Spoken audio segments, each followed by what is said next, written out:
Welcome to my YouTube channel Guran academy.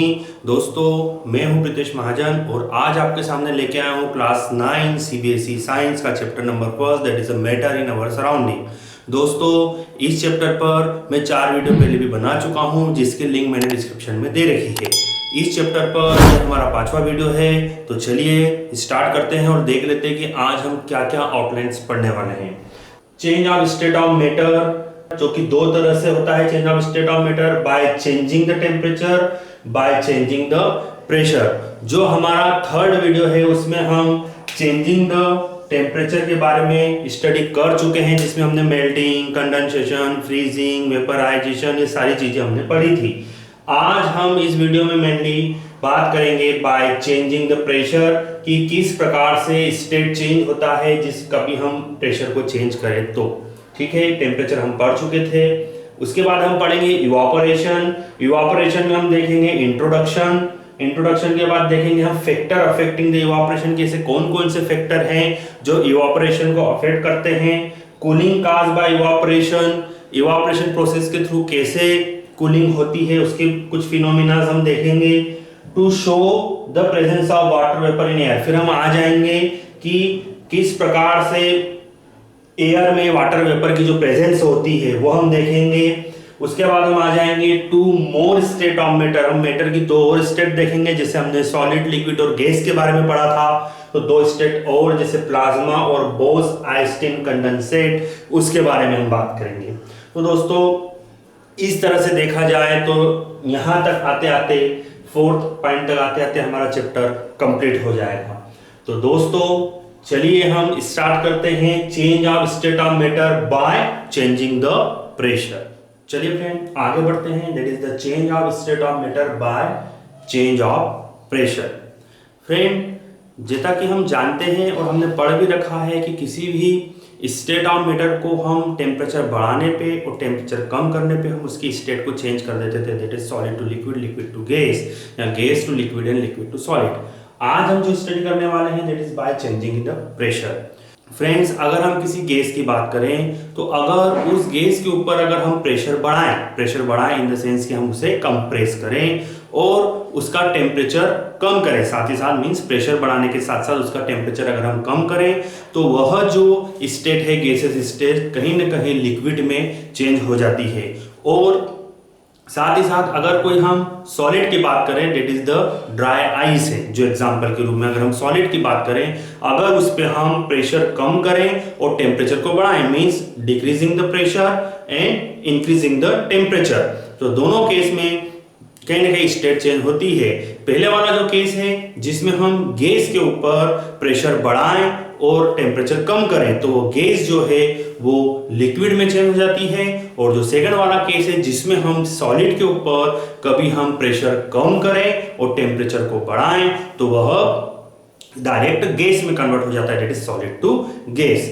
Friends, चलिए हम देखते हैं सबसे पहला वाला केस कि किस तरह से अगर हम गैस पे प्रेशर बढ़ाएं और टेम्परेचर को कम करें तो वो कैसे चेंज हो जाता है। जैसा कि आपको नजर आ रहा होगा कि एक सिलेंडर है, सिलेंडर के अंदर गैस फिल की हुई है और हम ये जानते हैं कि जो गैस के पार्टिकल है उनके बीच में डिस्टेंस होती है, वो फ्रीली मूव करते हैं। अब इनके बीच की जो स्पेस है वो हम कम करते हैं, मींस अब हम अगर प्रेशर अप्लाई करें तो धीरे धीरे कंप्रेस करने से, मींस प्रेशर अप्लाई करने से जो गैस के पार्टिकल है वो आपस में नजदीक आने लगते हैं। जैसा कि आपको नजर आ रहा होगा कि इस तरह से कंप्रेस किया तो वो उनका वॉल्यूम, गैस का वॉल्यूम डिक्रीज होने लगा। और फिर अनादर हम वापस से कंप्रेस करते हैं, तो और कंप्रेस करें तो वो कहीं ना कहीं लिक्विड के फॉर्म में कन्वर्ट होने लगती है वो गैस।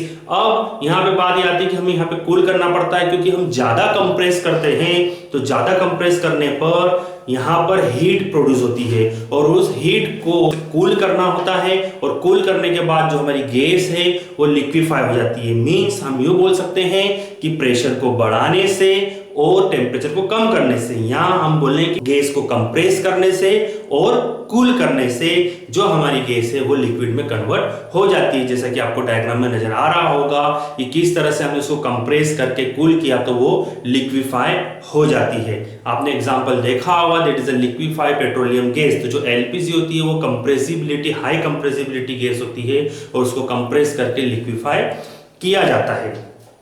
इसके अलावा एक अमोनिया गैस होती है। अमोनिया गैस को भी कंप्रेस करके उसे लिक्विड अमोनिया में कन्वर्ट किया जाता है। फ्रेंड, जैसा कि अभी हमने देखा कि जिस प्रकार से गैस को आप प्रेशर बढ़ा रहे थे और टेम्परेचर कम कर रहे थे, मींस कंप्रेस कर रहे थे, उसी प्रकार अगर हम प्रेशर को कम करें और टेम्परेचर को बढ़ाएं तो भी हम स्टेट को चेंज कर सकते हैं। जैसे ड्राई आइस, ड्राई आइस को जब स्टोर किया जाता है तो उसे बहुत हाई प्रेशर पे स्टोर किया जाता है। और जब हम एक एग्जांपल के तौर पे बोलें कि अगर एक स्लेब ऑफ ड्राई आइस को अगर हम बाहर निकालें, उसके स्टोरेज से इसको बाहर निकालें, तो जब वह एटमॉस्फेरिक प्रेशर पे आती है, मींस जो प्रेशर पे उसको स्टोर किया गया है उससे एटमॉस्फेरिक प्रेशर में आने में उसका प्रेशर रिड्यूस होता है। ड्राई आइस की जो CO2 की स्लेब है, हम बोल सकते हैं कि ड्राई आइस की जो स्लेब है वो कन्वर्ट होने लगती है, गैसियस स्टेट में कन्वर्ट होने लगती है, उसका टेम्परेचर भी बढ़ने लगता है। मींस मैं यहाँ बोल सकता हूँ कि प्रेशर को कम करने पे और टेम्परेचर बढ़ाने पे भी स्टेट चेंज हो जाती है। जैसे ड्राई आइस है, यहाँ पर जो प्रेशर है, जो ड्राई आइस का यहाँ पे जो प्रेशर है वो कम हो रहा है, मींस जिस प्रेशर पे वो स्टोर की गई उससे एटमॉस्फेरिक प्रेशर पे आ रहा है, मतलब 1 atm। तो 1 एटमॉस्फेरिक प्रेशर की अगर मैं बात करूं तो वह होता है 1.01 × 10⁵ पास्कल। ठीक है, pascal is the unit of pressure. तो हम बोल सकते हैं कि जो ड्राई आइस स्टोर होती है जब उसे हम बाहर निकालते हैं तो वो रिड्यूस होके इस प्रेशर पे आती है, जिससे उसका प्रेशर रिड्यूस होता है और टेम्परेचर बढ़ता है, जिससे कि वह आइस ड्राई आइस से कन्वर्ट हो जाती है। नॉर्मल आइस की कंपेयर में बात करूं तो ड्राई आइस को ज्यादा प्रेफर किया जाता है क्योंकि ज्यादा कोल्ड होती है। तो जो ड्राई आइस होती है उसे यूज किया जाता है डीप फ्रीजर्स में और आइसक्रीम्स को कोल्ड रखने में यूज किया जाता है। चलिए अब हम आगे बढ़ते हैं, दैट इज द इवोपरेशन, कि इवोपरेशन क्या होता है उसके बारे में जानते हैं। चलिए फ्रेंड्स, अब बात करते हैं इवोपरेशन की। फ्रेंड्स, जैसा कि आपने देखा होगा कि कभी हम किसी लिक्विड को ओपनली छोड़ देते हैं तो धीरे धीरे कुछ समय बाद उसका वॉल्यूम हमें कम दिखता है या उसका वॉल्यूम कम होने लगता है। उसका रीजन ये है कि उस लिक्विड के सरफेस पे से कुछ वाटर कन्वर्ट होने लगता है गैस में, जो कि इवापोरेशन के कारण होता है। तो अगर मैं इवापोरेशन को समझाऊं या इवापोरेशन के बारे में बताऊं कि the process of a liquid changing into vapour और gas state at any temperature below its boiling point is called evaporation. क्या होता है कि लिक्विड में सरफेस पे से कुछ वाटर गैस में कन्वर्ट होने लगता है, जिसको हम इवापोरेशन बोलते हैं, और वह जो होता है eight any temperature below its boiling point. क्योंकि हमने बॉइलिंग में पढ़ा है कि बॉइलिंग में जब लिक्विड है वहां पे लिक्विड गैस में कन्वर्ट होता है बॉइलिंग में, और इवापोरेशन में भी लिक्विड कन्वर्ट हो रहा है गैस में। तो डिफरेंस ये है कि इवापोरेशन जो होता है एट एनी टेम्परेचर होता है बिलो बॉइलिंग पॉइंट, और जो बॉइलिंग पॉइंट होता है वो एक स्पेसिफिक टेम्परेचर पे होता है, दैट इज 100 डिग्री सेल्सियस। यहाँ पे भी वाटर कन्वर्ट हो रहा है, किसमें? वेपर में कन्वर्ट हो रहा है। तो यहाँ स्टेट ऑफ मैटर चेंज हो रहा है, लेटेंट हीट है। तो यहाँ पे लेटेंट हीट सप्लाई होती है जिसको हम बोलते हैं लेटेंट हीट ऑफ वेपराइजेशन। अभी लेटेंट हीट कहाँ से मिलती है? क्योंकि हमने जब बॉइलिंग में पढ़ा था तो हम बर्नर से उसको हीट कर रहे थे। यहाँ पे उनको लेटेंट हीट वो सराउंडिंग से जो वाटर है या जो भी लिक्विड है जो इवापोरेट हो रहा है वो सराउंडिंग से लेटेंट हीट ले लेता है, वो इवापोरेट हो जाता है। हमने बॉइलिंग में पढ़ा था किस प्रकार लिक्विड कन्वर्ट हो रहा है गैस में, उसका हमने रीजन देखा था। यहाँ पे क्या होता है, ये जो इवापोरेशन है एक प्रकार से हम बोल सकते हैं कि सरफेस फिनोमिना है, और जो बॉइलिंग है, बॉइलिंग एक प्रकार का बल्क फिनोमिना होता है। तो यहाँ पे सरफेस फिनोमिना से कहने का मतलब ये है कि इवापोरेशन में क्या होता है कि कुछ पार्टिकल्स ऐसे होते हैं जिनकी काइनेटिक एनर्जी बहुत ज्यादा होती है सरफेस पर एज कंपेयर टू बल्क। मतलब पूरे अगर हम लिक्विड की बात करें तो जो सरफेस के पार्टिकल है उनकी काइनेटिक एनर्जी ज्यादा होती है एज कंपेयर टू बल्क। तो वह काइनेटिक एनर्जी सफिशिएंट होती है to break the force of attraction को ब्रेक करके वह वेपराइज हो जाते हैं और एयर में मिक्स हो जाते हैं और इस तरह से इवोपरेशन होता है। जबकि बॉइलिंग की अगर मैं बात करूं कि बॉइलिंग में क्या हो रहा था, बॉइलिंग एक बल्क फिनोमेना, उसमें पूरा लिक्विड 100 डिग्री सेल्सियस पे गर्म हो रहा था और वो वेपर में कन्वर्ट हो रहा था। ठीक है, अब यहाँ बात करें कि क्या एप्लीकेशन है इवोपरेशन के हमारे डेली लाइफ में। तो हमारे डेली लाइफ में एप्लीकेशन हम जैसे कि कपड़ों को ड्राई करने में, यहाँ हम बोल सकते हैं कि अर्थन पॉट में जो वाटर कूल होता है, मटके में पानी कूल होता है, वो भी इवोपरेशन का एग्जांपल है। किसी लिक्विड को कूल करने में वो भी एग्जांपल है इवोपरेशन का। तो हमारे डेली लाइफ में इवोपरेशन के बहुत सारे ऐसे एग्जांपल्स हैं। और अगर इवोपरेशन और बॉइलिंग का डिफरेंस बोलूं तो हमें समझ में आ गया है कि ये एक सरफेस फिनोमिना है और एक बॉइलिंग जो है वो बल्क फिनोमिना है।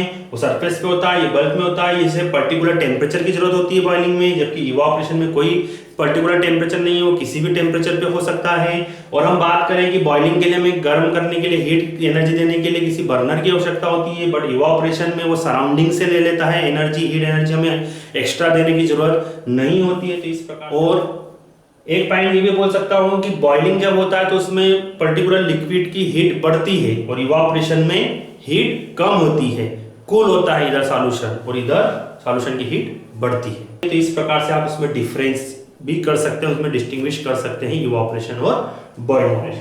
अब हम बात करते हैं फैक्टर अफेक्टिंग इवोपरेशन, कि ऐसे कौन कौन से फैक्टर हैं जो अफेक्ट करते हैं इवोपरेशन को, कि किन किन फैक्टर से बढ़ता है, कैसे कम होता है। तो यहाँ आपके सामने 4 फैक्टर लिखे हुए हैं, जैसे temperature, surface area, humidity and wind speed. ये 4 फैक्टर है जिस पर डिपेंड करता है इवोपरेशन। तो हम समझते हैं वन बाय वन। टेम्परेचर की अगर बात करूं तो temperature directly proportional to evaporation, means evaporation बढ़ेगा जब हम टेम्परेचर बढ़ाएंगे। सीधी सी बात है कि जब भी किसी लिक्विड का टेम्परेचर बढ़ाया जाता है तो उसकी जो वेपर में कन्वर्ट होने की जो प्रोसेस है वो बढ़ जाती है। सरफेस पे जो बॉइलिंग होने के पहले, बॉइलिंग नहीं कर रहा हूं, जस्ट टेम्परेचर इंक्रीज करा तो बॉइलिंग होने के पहले ही वह वेपर में आपने देखा होगा कन्वर्ट करने लगता है। जैसे कि आप घर में, हम एक फ्लास्क लिया, हम उसे जनरली गर्म करते हैं तो बॉयल नहीं होता, बट बॉयल होने के पहले ही उसमें स्टीम बनने लगती है, that is the evaporation, surface phenomena होने लगता है। तो टेम्परेचर बढ़ाने से इवोपरेशन बढ़ता है। सरफेस एरिया की बात करूं तो surface area is directly proportional to evaporation, means surface area बढ़ाने से इवोपरेशन भी बढ़ेगा। सीधे से मैं आपको दो एग्जांपल बताता हूं कि हम जब घर में कपड़े धोते हैं तो कपड़े धोने के बाद अगर आप उन्हें ऐसे ही रख दे साइड में तो उसमें वह कपड़े नहीं सूखेंगे, मीन उसमें वाटर इवोपरेट नहीं होगा, उसको सरफेस एरिया कम मिलेगा। अब हम कपड़ों को कभी खोल दें और खोल के अच्छे से उसको स्प्रेड आउट करके रस्सी पे डाल दें तो अब उन्हें सरफेस एरिया ज्यादा मिलेगा, तो वह इवोपरेशन ज्यादा होगा, तो जिससे कपड़े जल्दी सूखेंगे। उसके अलावा हम जैसे हमारी डेली लाइफ में हम देखते हैं कि जब हम चाय पीते हैं तो एक कप में चाय होती है तो वो जल्दी ठंडी नहीं होती, बकाया अगर हम उसको सॉसर में ले लें, उसको प्लेट में ले लें तो वो जल्दी ठंडी होने लगती है। उसका रीजन ये है कि उसको सरफेस एरिया ज्यादा मिल जाता है और सरफेस एरिया ज्यादा मिला तो वह जल्दी जल्दी इवोपरेट होने लगती है, तो इवोपरेशन की रेट बढ़ जाती है। तो दैट इज सरफेस एरिया बढ़ेगा तो इवोपरेशन भी बढ़ेगा। ह्यूमिडिटी की बात करते हैं तो humidity is inversely proportional to evaporation, means यहां हमें नजर आ रहा है कि ह्यूमिडिटी बढ़ेगी इवोपरेशन कम होगा, ह्यूमिडिटी कम होगी तो इवोपरेशन बढ़ेगा। सबसे पहले ये जान लेते हैं कि ह्यूमिडिटी क्या है। ह्यूमिडिटी की अगर मैं बात करूं तो हमारे एयर में प्रेजेंट वाटर वेपर, एयर में जितनी ज्यादा वाटर वेपर होगी उतनी ज्यादा ह्यूमिडिटी होगी, उतनी ज्यादा वो डैम्पनेस को शो करेगा, मींस उतनी ज्यादा ये शो करेगा कि नमी कितनी है हमारे आसपास। जितनी ज्यादा वाटर वेपर उतनी ज्यादा हम बोल सकते हैं डैम्पनेस, उतनी ज्यादा नमी हवा में, और जितनी कम ह्यूमिडिटी हम बोल सकते हैं कि हवा उतनी ड्राई होगी। तो सीधी सी बात है, अगर ह्यूमिडिटी बढ़ेगी तो इवोपरेशन कम होगा। कैसे? आपने देखा होगा कि बारिश के दिनों में एयर में पानी ज्यादा है मींस ह्यूमिडिटी ज्यादा है, तो बारिश के दिनों में हम कपड़े जब डालते हैं बाहर छत पे तो डालें या घर में डालें तो क्या होता है, कपड़े जल्दी नहीं सूखते। उसका रीजन ये है कि वाटर में वेपर ज्यादा है, ह्यूमिडिटी ज्यादा है, तो इवोपरेशन कम होगा। वहीं अगर गर्मी के दिनों में अगर मैं कपड़े बाहर डालूं या सूखने के लिए डालूं तो जल्दी ड्राई हो जाते हैं, क्योंकि आपके एयर में वाटर कम है, मींस ह्यूमिडिटी कम है, तो इवोपरेशन ज्यादा है। ये आपका एक मेन रीजन है कि ह्यूमिडिटी बढ़ती है तो इवोपरेशन कम होता है। आपने देखा होगा कि समर के आखिरी दिनों में जब समर जाता रहता है और रेन आती रहती है, तो उस समय में कुछ ह्यूमिडिटी के दिन ऐसे होते हैं जिसमें हमें बहुत ज़्यादा पसीना आता है, बहुत ज़्यादा स्वेटिंग होती है। उसका रीज़न ये है कि उस स्वेटिंग होने का रीज़न ये है कि ह्यूमिडिटी बढ़ जाती है। ह्यूमिडिटी बढ़ जाती है तो हमारी जो बॉडी है वो पसीने को इवॉपरेट नहीं कर पाती, जिससे इवॉपरेशन कम होता है, क्योंकि ह्यूमिडिटी बढ़ेगी तो इवॉपरेशन कम होगा। तो हम बोल सकते हैं कि ह्यूमिडिटी के बढ़ने से इवॉपरेशन कम होता है और ह्यूमिडिटी के कम होने से इवॉपरेशन बढ़ता है। उसी प्रकार विंड स्पीड की बात करूं तो विंड स्पीड जो है वो डायरेक्टली प्रोपोर्शनल है इवॉपरेशन के। कैसे?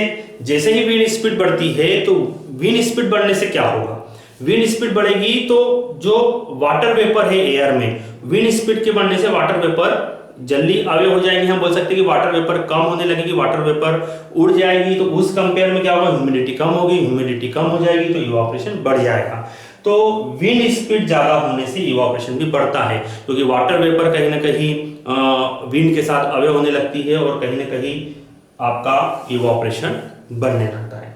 तो ये हमारे 4 मेजर फैक्टर हैं कि टेम्परेचर बढ़ने पे इवॉपरेशन बढ़ेगा, आपका सरफेस एरिया बढ़ने पे इवॉपरेशन बढ़ेगा, ह्यूमिडिटी बढ़ने पे इवॉपरेशन कम होगा या ह्यूमिडिटी कम होने पे इवॉपरेशन बढ़ेगा, और विंड स्पीड बढ़ने पे भी इवॉपरेशन बढ़ेगा।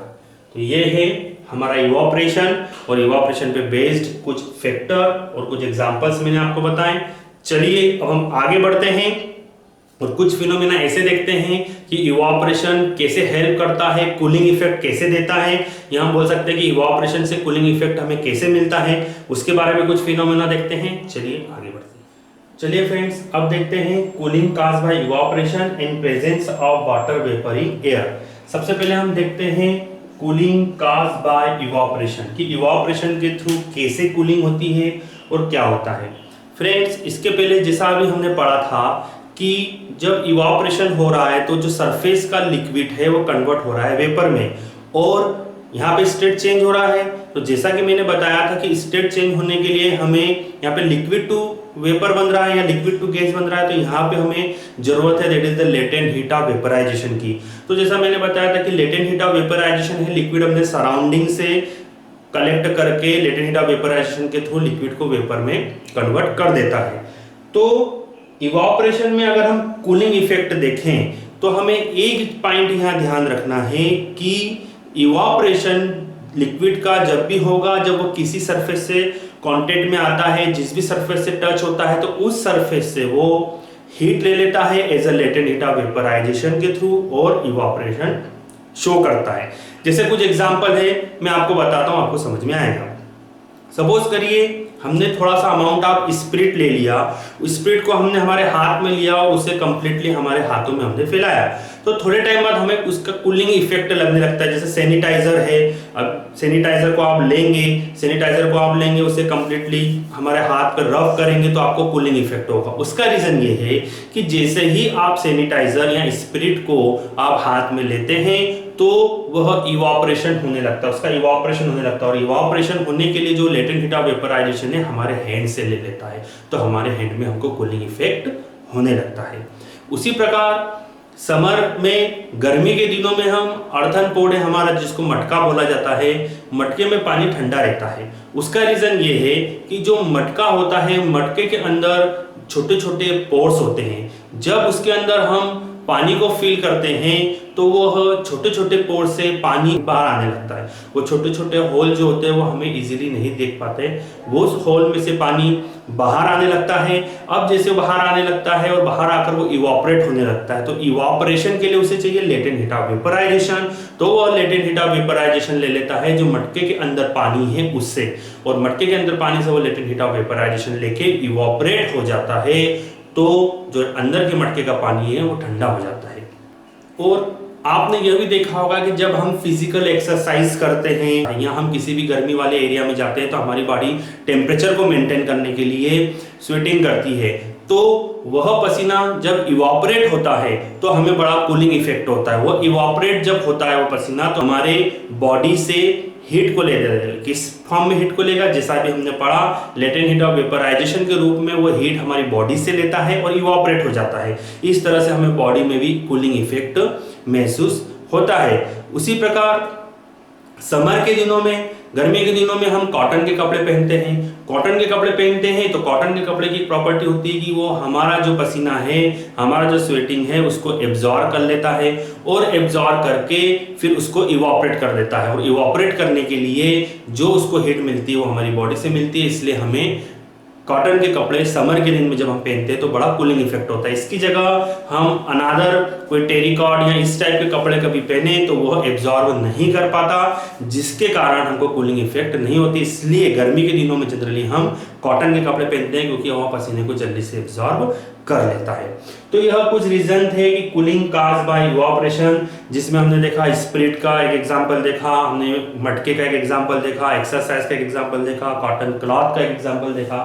तो ये सारे ऐसे एग्जांपल है जिसमें कूलिंग हो रही है इवापोरेशन से। और अब हम आगे बढ़ते हैं, that is the presence of water vapour in air. मैं बोलूं कि एयर में हर जगह वाटर वेपर है, क्योंकि कहीं ना कहीं हमारे आसपास कई जगह पानी स्टोर है, जैसे लेक के फॉर्म में हो, रिवर के फॉर्म में हो, सब जगह पे कहीं ना कहीं इवापोरेशन हो रहा है। और इवापोरेशन के थ्रू जो वाटर वेपर है वो इन्वायरमेंट में मिल रही है। आप रिवर ले लो, सी ले लो, लेक ले लो, पॉन्ड ले लो, या उसके अलावा आपने देखा होगा कि प्लांट है तो प्लांट भी कहीं ना कहीं ट्रांसपिरेशन के थ्रू इन्वायरमेंट में वाटर वेपर को रिलीज कर रहे हैं। इस तरह से सराउंडिंग में वाटर वेपर है। तो उसका जो प्रेजेंस है वाटर वेपर का हम कैसे शो करेंगे, उसके लिए मैं आपको एक एक्सपेरिमेंट बताता हूं। जैसा कि आपको यहाँ पे ग्लास टम्बलर नजर आ रहा होगा, इस ग्लास टम्बलर में हमने कुछ क्रस्ड आइस डाल दी हैं। सबसे पहले क्या करा हमने, इस ग्लास टम्बलर को आउटसाइड से एकदम ड्राई क्लीन कर दिया और उसमें क्रस्ड आइस डाल दी। और क्रस्ड आइस डाल दी और इसको क्रस्ड आइस डाल के उसको थोड़ी देर के लिए हमने रख दिया। जब थोड़ी देर के लिए रख दिया तो हमें ये नजर आता है 5 मिनट के बाद कि ग्लास टम्बलर के आसपास कुछ पानी की बूंदें हमें दिखने लगती हैं। वो पानी की बूंदें कहाँ से?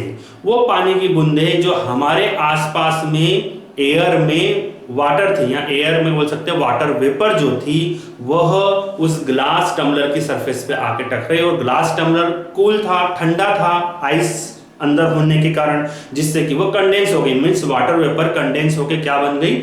लिक्विड बन गई। जिससे ये शो होता है कि हमारे सराउंड में कह सकते हैं कि वाटर वेपर प्रेजेंट है एयर के अंदर, क्योंकि पहले glass tumbler clean and dry था, बाद में वहां पे एयर की बूंदें आ गई जो कि कंडेंस हो गई थी। वाटर वेपर काय में कंडेंस हो गई, दैट इज लिक्विड में। तो इससे शो हो जाता है कि presence of water vapour in air, की एयर में वाटर वेपर प्रेजेंट है। तो चलिए अब आगे बढ़ते हैं हमारे लास्ट टॉपिक की ओर, जो कि है another 2 state of matter, that is the plasma and Bose-Einstein condenser. चलिए फ्रेंड्स आगे बढ़ते हैं। जैसा कि हमने पढ़ा था कि जो फिजिकल स्टेट ऑफ मैटर होता है वो 3 होती है, that is solid, liquid and gas. अब साइंटिस्टों का कहना यह है कि जो फिजिकल स्टेट ऑफ मैटर है वो 5 प्रकार की होती है, that is solid, liquid, gas. जो हमने पढ़ा था अनदर 2 स्टेट के बारे में बात हो रही है, that is the plasma, that is the 4th state of matter, and Bose-Einstein condensate, that is the 5th state of matter. Plasma के बारे में अगर मैं बात करूं तो plasma it is a mixture of free electron and ion. कि plasma एक प्रकार का बोल सकते हैं कि मिक्सचर है फ्री इलेक्ट्रॉन और आयन का। Plasma occur naturally in the star including sun. जो सन और स्टार है जो इतना ग्लो कर रहे हैं उसका रीजन प्लाज्मा है, क्योंकि जो स्टार और सन है उनके अंदर मैक्सिमम टेम्परेचर होता है, टेम्परेचर बहुत हाई होता है, जिसके कारण उनके अंदर जो एटम है वो ब्रेक होते हैं और कहीं ना कहीं जो इलेक्ट्रॉन है वो कन्वर्ट होते हैं आयंस के अंदर में। फ्री इलेक्ट्रॉन और आयन में कन्वर्जन होते रहता है, जिसके कारण हम बोल सकते हैं कि जो स्टार और सन है वो ग्लो होते रहते हैं, क्योंकि उनके अंदर प्लाज्मा होता है। क्योंकि ज़्यादा टेम्परेचर और ज़्यादा टेम्परेचर के कारण जो एटम का ब्रेक होना, जिसके कारण आयन का बनना, तो उस कारण से हम बोल सकते हैं कि स्टार और सन ग्लो होते हैं ड्यू टू प्लाज्मा। अर्थ के ऊपर भी प्लाज्मा को बनाया जा सकता है, जैसे कि अगर इलेक्ट्रिसिटी को पास किया जाए गैस के अंदर, एक गैस ट्यूब के अंदर, जैसा कि आपने देखा होगा कि फ्लोरोसेंट, आप कह सकते हैं कि फ्लोरोसेंट लाइट है या नियॉन साइन लैंप है, इनमें क्या होता है कि प्लाज्मा ही डेवलप होता है। जैसे मैं एक सिंपल बात करूं कि एक गैस ट्यूब है, उसके अंदर अगर हम इलेक्ट्रिसिटी को भेजें या इलेक्ट्रिसिटी फ्लो करें लो प्रेशर पे तो वह प्लाज्मा डेवलप करता है। जैसा कि आपका फ्लोरोसेंट ट्यूब है, फ्लोरोसेंट ट्यूब के अंदर हीलियम गैस होती है और नियॉन साइन बल्ब के अंदर नियॉन गैस होती है। जब इनके अंदर इलेक्ट्रिसिटी फ्लो की जाती है तो यह जो गैस है वो आयोनाइज्ड हो जाती है, मतलब यह गैस आयोनाइज्ड हो जाती है और आयोनाइज्ड होके प्लाज्मा बनाती है, जिसके कारण वह चमकदार, हम बोल सकते हैं कि ग्लो करते हैं। उसी प्रकार अब हम आगे आते हैं फिफ्थ स्टेट ऑफ मैटर पे, that is the Bose-Einstein condensate.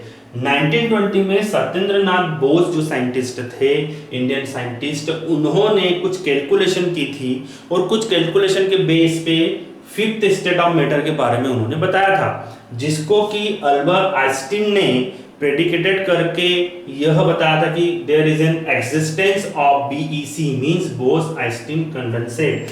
Bose नाम पड़ा सत्येंद्रनाथ बोस से और उन्हीं की कैलकुलेशन को आगे बढ़ाया था अल्बर्ट आइंस्टीन ने, इसलिए नाम पड़ा बोस-आइंस्टीन कंडेंसेट।